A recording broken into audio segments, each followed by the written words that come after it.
Yo, what is good, everybody? It's KJ and I am back, and we are here for another draft analysis for the MBC, the Master Battle Circuit. And I'm super excited to be a part of this. This is season 2. Shout out to the homie Will and all of the admins for inviting me to partake. I believe we have 24 coaches total, 12 on each side. Now, I do know in the past I have said, like, I'm a little shaky on 12 coach drafts just because teams are going to be, like, really top heavy, and I don't particularly care for the very offensive nature of Gen 9.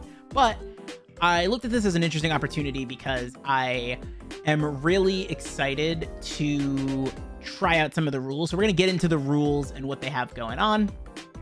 So we've got a couple of different things. The first thing is we have 115 points for 10 to 12 Pokemon. So that's pretty standard. Then we have 30 points for 30 of those points are for Terra Captains.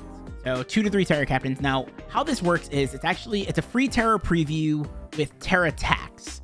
So the way this works is, like, say you draft, I don't know, we'll use Gliscor, right? Gliscor was, I believe, 12 points or something like that. But if you get it with Terra, it's 18 points. So those 18 points come out of your primary budget. It's not a separate Terra tax budget. It's just that you can't exceed spending more than 30 points for Terra Captains. So that's kind of the way that they did it. And I thought it was a little unique. I thought it could be interesting. I think it's going to be a good time. And we got some super cool stuff. So I'm going to do this a little differently. I'm not going to go through each pick just like individual like this, like on a separate slide or anything. I'm just going to show you the whole team. Shout out to Will for making the slides.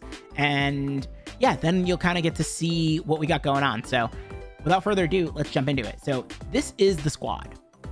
Okay. So we were able to first pick the Spectrier with pick 5. So pick 5 of 12. And you can see this team is very, like, I mean, we have a lot of good quality Mons. So we got Spectrier pick 1. I was very happy about that just because Spectrier is a Mon I've never gotten to use. I do think that it's paired with some other Mons can be just like super unmanageable, super broken. I think with higher tier Terra, it's definitely something that should be legal. If it was lower tier Terra or no Terra, I think that it should not be legal, because it's really, really oppressive when it comes to building, and it's just hard. It snowballs fast. It's hard to switch into. And yeah, it snowballs very, very quickly. So there is that. Next, we got what I think is kind of like the dynamic duo. I was very surprised that it fell to me on the way back, but we got Urshifu single, and I just think that those two Mons pair really well together. Like, really, really well together. You want a good fighting and dark type when you are using Spectrier, and I think I got the best of both worlds, right? And then you can see we kind of built out some of the defensive core from there on out. So obviously Slowking Galar is really nice defensively, just in general. It does share the ghost weakness and the dark weakness with the Spectrier, but like, honestly, Slowking Galar is just really, really, really good. And the fighting resist was also or the quad fighting resist, I should say, is also just really nice to have. And then next we got the Regenerator core, not exactly intentional, but the Regenerator core with the Cyclozar. And the reason I picked Cyclozar is because I wanted to make sure that we had good removal in the form of Rapid Spin. And honestly, the speed gap, like being able to patch that speed gap, was really nice too. So I felt pretty good about taking Cyclozar there.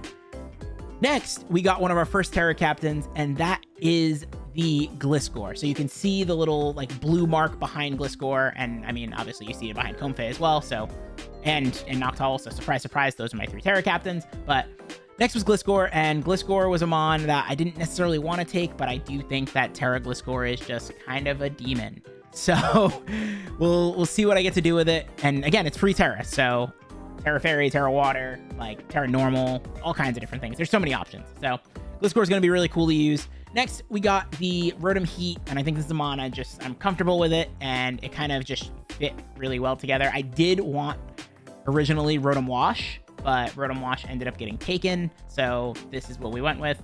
And I'm fine with that because it allowed me to pick my next Mon, which was Araquanid. And yo, Araquanid is dope. It's a super cool Mon. I really have not gotten a chance to use it since Gen 7. And honestly, the Gen 7, when I was using it, it wasn't even in draft. It was in VGC. So now, like being a web setter and being something that I get to use in singles, I'm really excited. Next, we got the Comfey, which I think Terra Comfey, especially free Terra Comfey, is going to be kind of a demon. I had it in PDD, obviously, and it wasn't free Terra. It only had 3 Terra types, and it still did pretty decent. It ended up getting overshadowed by the Terra Bisharp that I ended up picking up, but honestly, Terra Comfey is just really good. I mean, there's a multitude of types that it can run, and it really gives it the coverage that it needs since it lost hidden power. So yeah, I think Terra Comfey is going to be fun. Next, I grabbed Decidueye Hisui, which is a mon I'm not really a believer in, but it's a grass type, it's a defogger, so it gives me the ground resist that I wanted, and it gives me a way to kind of hit other bulky waters. I don't really have much to say about it. Like, again, it gets defog. It has a cool signature move. Like, I don't know how many games it's gonna come to. We'll see what happens, but it's there. Then we grabbed Orthworm, and I kind of was thinking about it. And I was like, okay, Orthworm helps because, again, it covers up a ground weakness, a potential ground weakness, especially with my grass type not being very good. And yeah, I thought Orthworm was kind of nice on a hazard perspective too, because as you can see, like before picking Orthworm, my hazard setters were basically T-Spikes from the Slowking, all the hazards from the Gliscor, and then webs from the Araquanid. So yeah, I don't think this team necessarily wants to have hazards on the field, but I think having hazard support on our side offensively is really nice. Like, that starts to tilt Calx into the direction of the Urshifu and the Spectrier. So I think having Orthworm just be able to kind of click spikes or click rocks is really, really good for us. And then last but certainly not least, we have the Terra Noctowl. And honestly, I just saw this in, I think, 2 points, and I was like, yo, this is a good, like, 2-point Terra Captain that I can use. It gives me another defogger, and it gives me another normal in case I don't want to bring the Cyclizar, and honestly, another flying type, another mon off the ground. So that's going to be the entire team. I'm really excited about this team. I think this team can be really solid, right? Like, my goal was to keep this under 10 minutes. Obviously, we're getting close to that point, so we're going to wrap it up, but really interested to see what people think, really interested to see how I feel building and playing with this team. And yeah, I mean, this is kind of the nature of like 12 team drafts, is that you end up with stuff that is sort of a lot of higher pointed mons, or medium to higher pointed mons. And yeah, so we'll see what happens, but I'm gonna catch y'all later. I will be back for week 1. Oh, by the way, we are uploading every Saturday, so you will see this come up on Saturdays, and yeah, follow along. And in the description will be all of the coaches for the MBC. All right, now I'm gonna get out of here. I appreciate y'all. Peace.